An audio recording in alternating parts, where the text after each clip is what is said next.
we're doing this. Hey guys, welcome back. As you can probably tell from the intro, we are reading Fourth Wing. It has been on my list for I'm just kidding.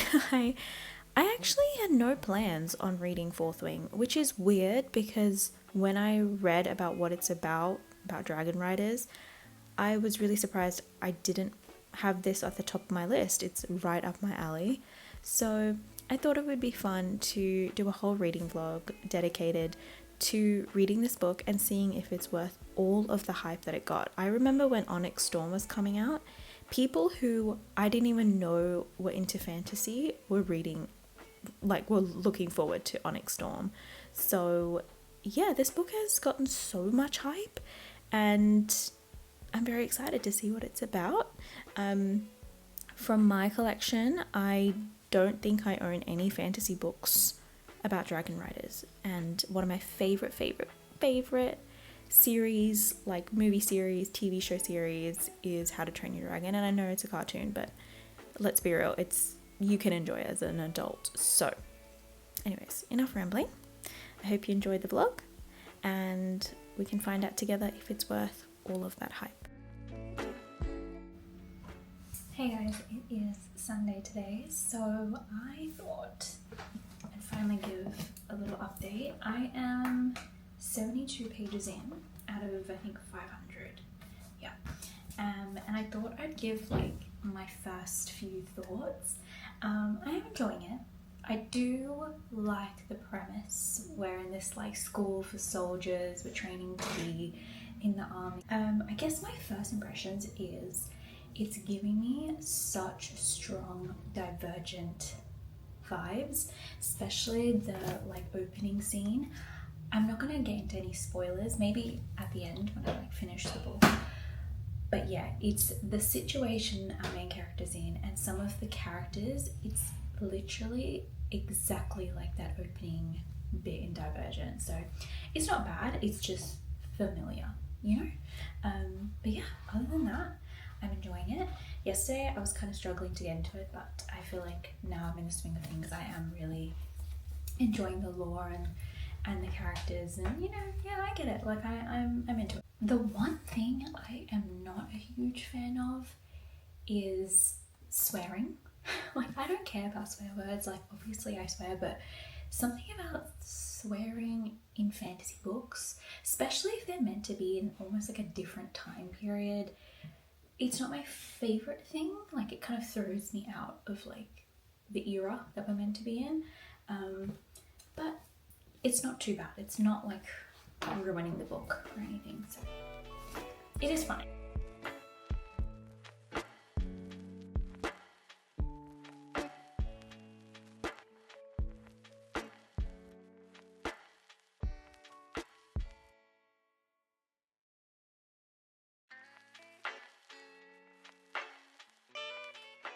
We are 202 pages in and I am enjoying it. The dragons are now entering the scene, so I'm definitely more invested.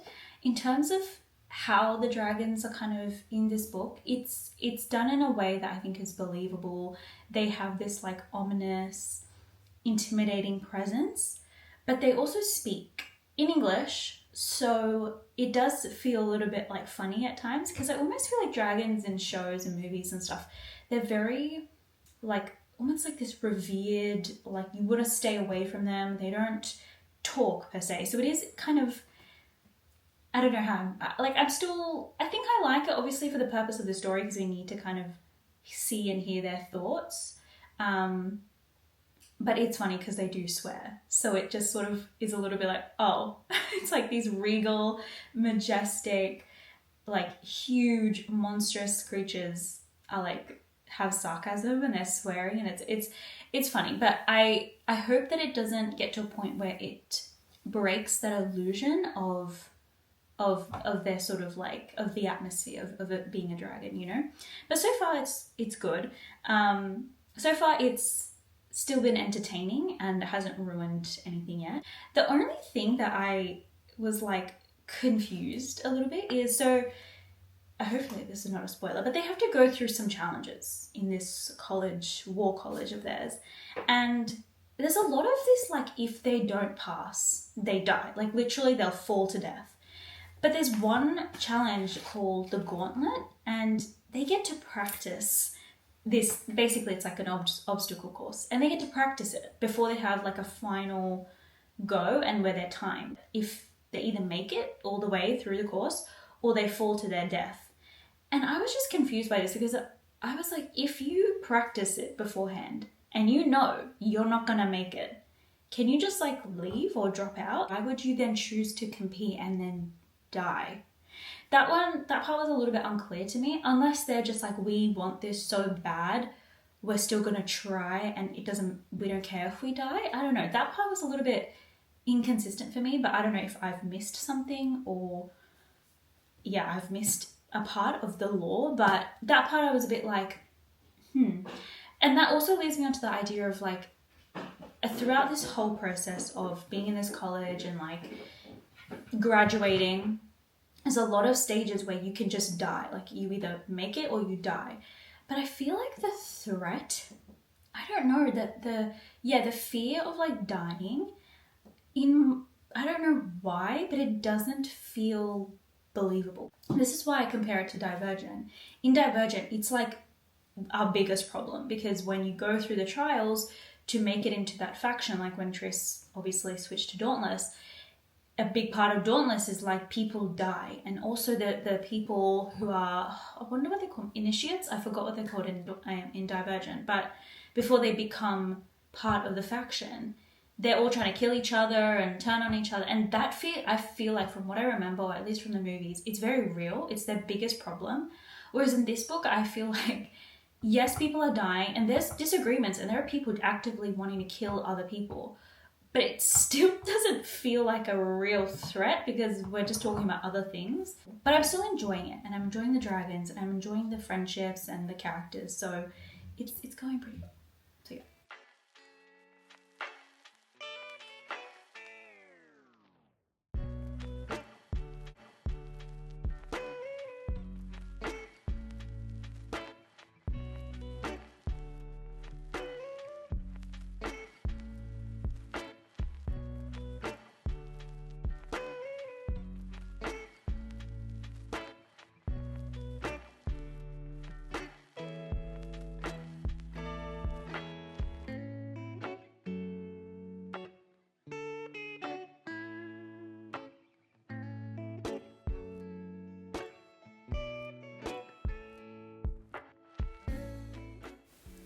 I thought I would come in here just to add, this is the part where I was getting up to those scenes. I don't think this was the major one though, but yeah, I just couldn't even believe what I was reading, but it was funny. It was really funny. Anyways, enjoy my reactions.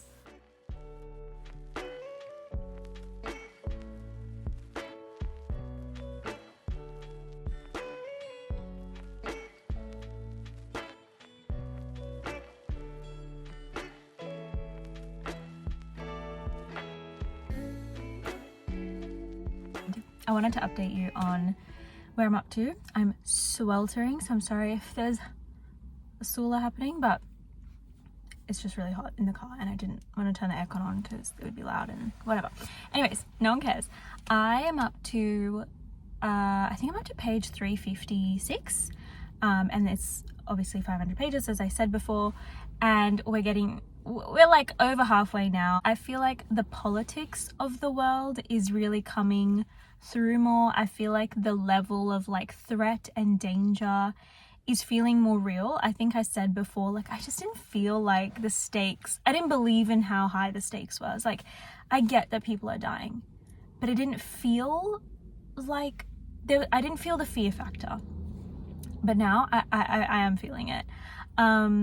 This next bit is a spoiler, so I'll just like put a little time to skip to, or you can just skip ahead, whichever one, but I will put a time to say which time I skip to. But yeah, the thing with this book that I really appreciate is that Violet was meant to go into the scribe quadrant, and she was training her whole life to do that, and then she had to switch to the writer's quadrant.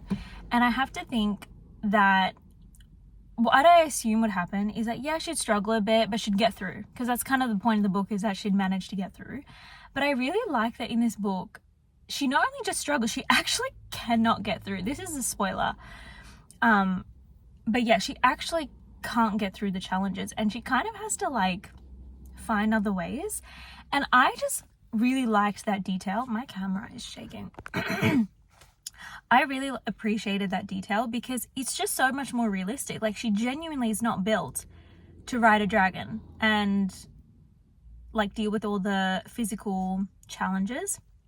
So I really like appreciated that she had to find some loopholes. Otherwise she was not going to make it. I feel like everything with Xaden and Violet's connection and the romance subplot, or is it the main plot? I wouldn't think so. It doesn't feel like it, to be honest, because there's so much else going on, and that is why I think I'm really liking it, because it's built like a young adult fantasy where it's kind of sprinkled in. There's a lot of other stuff going on. You almost don't get a lot until the end. I mean, not quite in this one because it is technically adult, but I feel like the way it's building, there's a lot of tension, there's a lot of scenarios that force them together to spend time, and it makes them spend time together and get to know each other inadvertently, and it builds the connection. And I think that is why it's such a perfect like recipe. Obviously the whole mated bond thing is so classic, but again, even that is like a perfect like spanner in the works. It's like, is this our real feelings or is this our dragons? And yeah, I think that's a perfect fantasy like twist. But the whole political landscape and like feeling protective of each other and trying to help each other, but only because they don't want to die themselves, it just works out too well. So that's all I had to say. I feel like the funniest thing I'm loving right now is Mira and Xaden's back and forth, and I kind of want them to just become best friends. Like, I just feel like in the books to come they'll become best friends, or that's what I want to happen, because they have that energy. They're kind of hard exterior kind of people, and I feel like they're just going to get on, but right now they're not, but I want them to. So yeah, anyway.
Okay, I have finally finished. I'll first start off like spoiler-free kind of thoughts, and then I'll get into my thoughts with spoilers, obviously, about the plot and the characters and the pacing and the writing and everything. And then I'll just finish off by telling you guys my favorite bits, obviously with spoilers. So, what do you get when you read this book? I feel like the best way I can describe this is it's just like a classic fantasy book with like our main character. She's going through this journey. It's kind of, she's forced into this where she's forced to become a dragon rider, and she is kind of pushed to her physical limits as well as her mental and emotional limits. She has to go through these different challenges as she goes through this particular college to graduate as a rider. There's also a political part of this book, so we've got like a political plot brewing between sorry, my camera just started flashing red. There's like a political plot brewing in the background that she's kind of picking up vibes. And then we've also got the romance subplot as well, which there's like a slight love triangle, but I wouldn't even really call it that. It's very slight, like it's kind of almost not there. But there's loads of twists, loads of like secrets unveiled, and that's what makes this book kind of a roller coaster. But overall, I really loved it. I would give it like a... Ooh, what would I give it? Is it a 5-star read? I feel like I have to keep sitting on it. But right now, I would say it's a 4.75. I wouldn't say it's a 5 right now. But it's up there. It's up there. So, in terms of the plot, fast-paced. Lots of development, lots of twists, lots of different layers, secrets unveiled. Really, really liked it. And like I could never have predicted what was going to happen. I think I could have predicted like the different trials and the different challenges you have to get through like to graduate. But past that point, she took over. Rebecca Yarros took over. And it just got me thinking about like the pacing of this book and how there were so many different like plot lines going through. We have, obviously starts off Violet being forced to become a writer, so we've got her trying to get through graduation. We've got the rebel kids, that's like the whole suspicious nature about them, why they're gathering, what's Xaden's true, like he's just got so many secrets, like what is he doing. Then we've got her mum and the political side of things, like what's really happening on the front lines, like why are they not telling us everything. Some things in the archive have been changed, maybe erased. Then we've got like her whole powers, like the fact she bonds 2 dragons. Yeah. And then she's actually developing this romantic relationship. Cadets like Jack and Arenson, I think, are trying to kill her. So many different plot lines, but they're woven really well. Like they all develop simultaneously, and most of them, I would say, all come to a relatively kind of good conclusion. And it's just insane to me that we start in the college and we end in a completely different place. Like we've entered we started school and we've entered the revolution at the end of the book. Like what? I loved when it came to the characters. This is a big part of fantasy for me, is found family. I think found family is such like a critical, like kind of core part of fantasy is the friendship. And I think she did like such a perfect job at like bringing in these core characters like Rhiannon and Sawyer and Riddoch, and even like towards the middle where they're graduating and now bringing in the 2nd and 3rd years to form this core group of friends, and not just like having them there, like actually using them when they're in challenges and putting them into groups and having conversations with them, sharing secrets, like, and giving them background, like giving them information about them, about what their powers are, who their dragons are, what their dragons, like what their breed is. All of this stuff just fills out the book and just makes it so much more fuller. Like it just makes the whole thing a bit more realistic, you know? Number one favorite thing was the fact that Violet bonded not 1, but 2 dragons. The fact, I think it's not surprising that she would have bonded a really powerful dragon because she's a main character. Obviously, she's gonna stand out. So that wasn't surprising. But the fact she bonded a 2nd dragon, this little baby golden dragon who, like, I just found that dynamic. That was the biggest plot twist, my most favorite thing ever, because it was like she's got the best of both worlds, or we get to experience the best of both worlds, where she's got this like older dragon, really wise, a bit sarcastic, witty, like very protective, a little aggro, but like almost like a mentor. Like he's got as much knowledge as her, if not more, in this whole world. But then we've got this baby dragon, which is almost like her child. Like she's trying to protect him, but also like gives her this other avenue of power. My other favorite thing was probably Xaden and Violet. Actually, I'll start with Violet and Dane. Their like relationship was so like, it was great. It was simple, straight to the point. They were friends. Now they're older. Potentially they would like get together. And then they kissed and she was like, no, like nothing. Nope, don't feel it. And I really liked that. Like it was just simple, straight to the point. Like we didn't try and like toggle on, or like we didn't try to lead on two people. It was just, we guess there's nothing there, it's not happening. And the fact that he kept not believing in her, he kept kind of being like trying to shove, like get her out of the writer's quadrant, and her being like, I don't know why you don't see what I see right now. Like I'm doing it. I'm here. I'm surviving. I've made it 3 months, 6 months. It's towards the end of the year. Like why can't you see that I'm doing it? So I loved that that was the angle they took with Dane, and then really like hammering it home with Dane, just he will never break the rules for anyone. And the fact that he betrayed her at the end by like looking into her memories and using that information. I really like that we just took Dane and we just made him a villain. Like obviously I didn't want that, but it just made it more interesting. And then obviously we get to Xaden. What can I say? Like the fact that he's like mysterious, but he's really protective of Violet, obviously because he's trying to protect his own life. We really know what he's like. But then he's like pushing her, challenging her, but he always believes that she can hold her own, that she's powerful just on her own, but still challenging her and helping her train. And, you know, he's just ticking every single box and saying all the right things. And I mean, it's classic. It's classic and it works. So I think with their relationship, this is what I was getting to. I really found it so different. It was just different. Like they got together pretty like swiftly. And we got some graphic details about that. Yeah, they got together, they fell in love, and then he betrayed her. Or, well, he's been betraying her the whole time, but she found out he was betraying her, or what she thinks is a betrayal. And then they take almost this huge step back, well, she does. And so now it just leaves this whole relationship in like, where are we going to go from here? Like, what is going to happen? So I liked that we took a bit of a different journey.